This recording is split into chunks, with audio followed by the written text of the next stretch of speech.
In this video, we will look at the 1952 coinage and focus on the quarters struck in 1952. There is so much to look for on these coins, we simply can't cover everything in one video. And there's so much to talk about even on just the quarters. So please stay to the end of the video.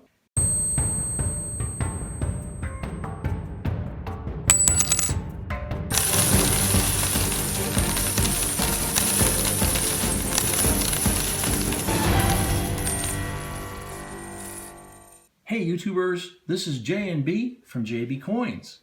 This video is dedicated mostly to 1952 quarters, but we will also talk about the 1952 coinage in general.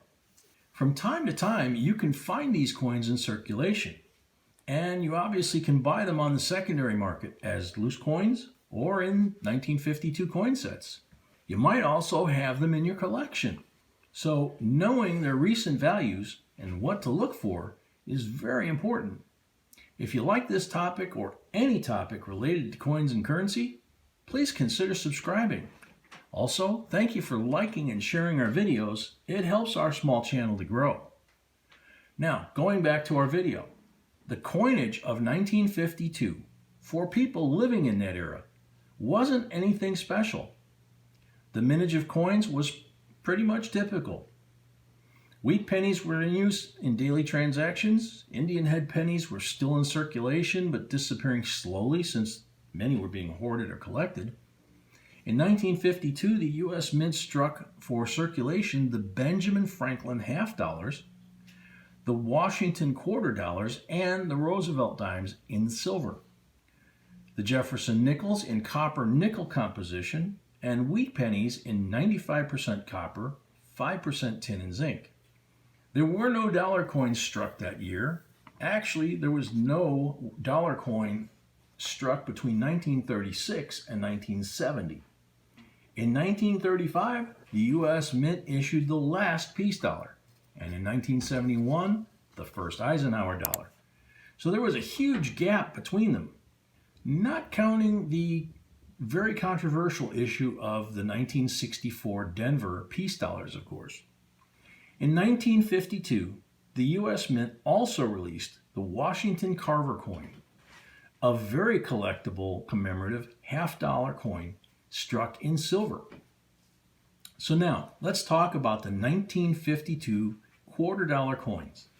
There's a lot to look for on them, and you might have right now a coin in your possession that could change your life. As we mentioned earlier, the 1952 quarters were minted in 90% silver in 3 mints: Philadelphia, Denver, and the San Francisco Mint. These quarters should weigh 6.30 grams. The mint mark on them will be on the reverse side of the coin. The Philadelphia Mint Strike quarter won't bear a mint mark, and you will find a D mint mark on Denver quarters and an S mint mark on San Francisco struck issues. The Philadelphia Mint struck regular and proof quarters that year. In fact, the mint minted 38 million quarters for business use. Actually, that's a large number of quarters minted in the 1950s. In heavily circulated grades, it's worth pretty much the silver melt value. And that applies to 1952 Denver and San Francisco quarters too. Now, many might be surprised by these facts. We've heard many times that silver quarters are always worth a lot.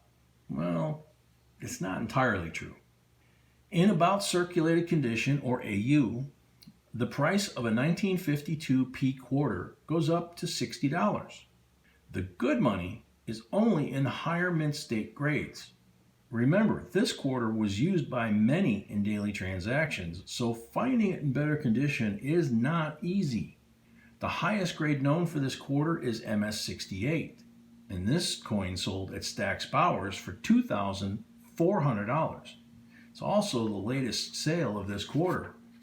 The Denver Mint struck almost 50 million quarters, an even higher number than the Philadelphia Mint. But finding them in good condition is even harder. The highest grade known for the 1952 D quarter until now is an MS67 Plus, and this coin sold at Heritage Auctions in May of 2022 for $4,320. It's very nice money for a quarter. Just imagine the price for a coin in a better grade, even slightly better. So for those new to the hobby, the mint state grade starts at MS60 and goes to MS70. So you have a better understanding where MS67 Plus is placed on the grading scale. The plus after the number means it's in between the grades. The 1952 S quarter is the most expensive from all of them. The San Francisco Mint struck only 13 million quarters that year, and in circulated condition, it's worth hundreds. The best one is graded MS68, which is considered a high grade, and it sold at Stack's Bowers auction for $5,520. It's also very nice money for a quarter. Now, before we talk about proof coins and errors and varieties on them, we will tell you where to look for regular business strike coins in high grades. You actually have quite a few options. One is to look for them in uncirculated mint sets. They will contain the coins from both mints, Philadelphia and Denver. You have probably the best chance to find high gradable coins in the original mint sets. You can also try to look for rolls of old quarters or individual coins.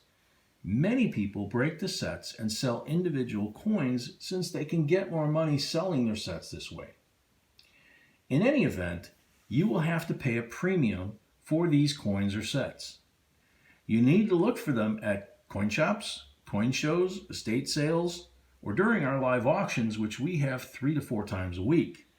We don't recommend buying them online since you really can't see the condition of the coins, and many online sellers use Photoshop to have a better quality picture. Okay, now let's get back into the proof quarters struck that year at the Philadelphia Mint.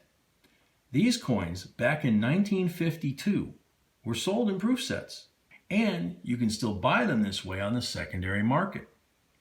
The 1952 proof quarter won't bear any mint mark. Remember, they were minted at the Philadelphia Mint, and the Philadelphia Mint didn't place any mint marks on these coins this year. They will, however, have a different finish than a regular strike coin. A shiny finish, and depending on the quality of the strike, it can be just glossy, or have a cameo, or deep cameo reflection. The best finish for proof coins is deep cameo, and the price for any proof coins, not only quarters, is a combination of condition and finish. The proof coins are usually struck in very good quality, unless someone broke the set and it went into circulation, which actually sometimes happens. You won't find them in low grades. Modern proof coins will most of the time be in proof 69 or proof 70 grades, but it's hard to find older proof coins in those high grades. And that applies to the 1952 quarters as well. There are none in proof 69 or 70, no matter what finish. In proof 66 to 67, the grades are worth between $100 and $700. In proof 68 grade, this 1952 is worth between $1,300 and $1,500 with a cameo finish. And in between $5,000 to $6,000 with the deep cameo finish. Here you can see the 1952 Proof 68 Decam quarter that sold at the Heritage Auctions last year for $5,875. The proof sets where you need to search for high-grade proof quarters are very pricey. But if you're lucky, one coin can not only pay for the set, but bring you a nice profit too. Now, the 1952 from all 3 mints have known varieties. We have all of them listed in our coin errors and variety coin lists, but not everyone has our lists. So here we go to list them. You can find an S on the 1952 proof quarters with the designation FS901. We recently did a video about this intriguing variety. Another one is a DDO, or double die obverse on a 1952 quarter struck at the Denver Mint, designation FS 101. Next, a large D mint mark variety, also on a 1952 D quarter, designation FS 501. And last but not least, a repunched mint mark or RPM variety, or S over S, on the 1952 quarter struck at the Denver Mint, with FS 101 designation being the most valuable. But many of this kind do exist on the 1952 S quarter. And finally, the great errors. The most amazing, in our opinion, is the 1952 Franklin half dollar struck on a 1952 quarter. Depending on this error's condition, they sell between $1,000 and $2,000. The other super cool error is remarkable. It's a double mint error. This 1952 quarter, for example, is struck in error on a dime planchet, and it has a reverse brockage. It received an MS64 grade and sold at Heritage Auctions for almost $5,000. A truly amazing error. We can't help it. We love error coins. As you can see, the 52 quarters are remarkable. So definitely pay attention to this year and possibly buy the 1952 sets if you don't have any. And let us know down below if you do have any 1952 quarters in your collection. Also, don't forget to watch our video about the very intriguing variety on the 1952 quarters, linked at the end of this one. Thank you for watching, and see you in the next one.